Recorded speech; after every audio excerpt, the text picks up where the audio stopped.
Hello world! One thing I always include at the end of my mastering chain is a utility. I use this to make sure that at the very start and very end of my export time, there is absolutely no audio playing. Otherwise, you run the risk of creating a pop or click due to any residual audio that might be lurking around at the beginning or end of your track. Only today, as I went to export a track, I noticed something very peculiar. Let me show you. Just quickly though, if you're finding these videos interesting or helpful, please consider clicking subscribe below. I'll give you a quick 5-second countdown just to let you do so if you wish. 4, 3, 2, 1. Thanks. Okay, so here's my master bus. There's not much to it really, just some multiband compression, a limiter, and my utility. Now, watch the meter as I play you part of this track.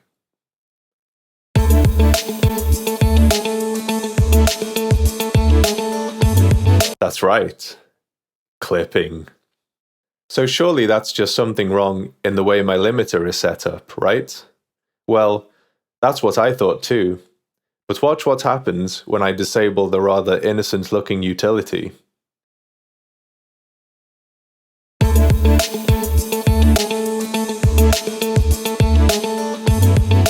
No more clipping. As you can imagine, this got me very excited. How could a simple utility with the gain set to 0 cause the levels to increase and nearly lead me to export a clipped master? The answer lies in this subtle switch down here, bass mono.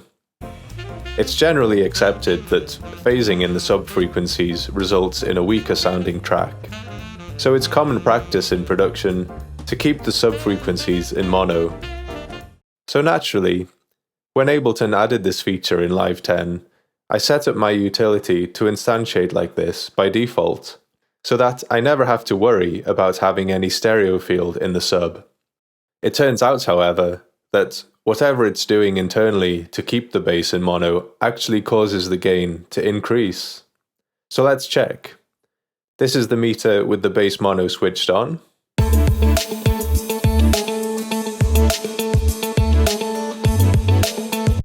And this is the meter with the bass mono switch turned off.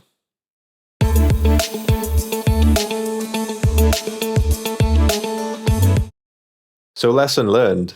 I no longer have this switch turned on by default in utility. But there's still one last thing left to investigate. If I want to make sure that my sub-frequencies are in mono, what's the best way to do this? Sure, we could still use the bass mono switch in utility for this, placing it before the limiter, but now we're making our limiter work unnecessarily harder to tame peaks and transients. After trying out numerous solutions like using EQ8 in mid-side mode, or combining a multiband splitter with utility, I kept seeing the same issue. The resulting audio levels were unnecessarily higher than before. Finally, I came across the solution I was looking for. Ozone Imager. Check this out. For the sake of comparing it to the bass mono switch in utility, let's place Ozone Imager at the end of the master. If we can use this to achieve a mono sub without observing any clipping, we can conclude that it isn't adding any extra gain.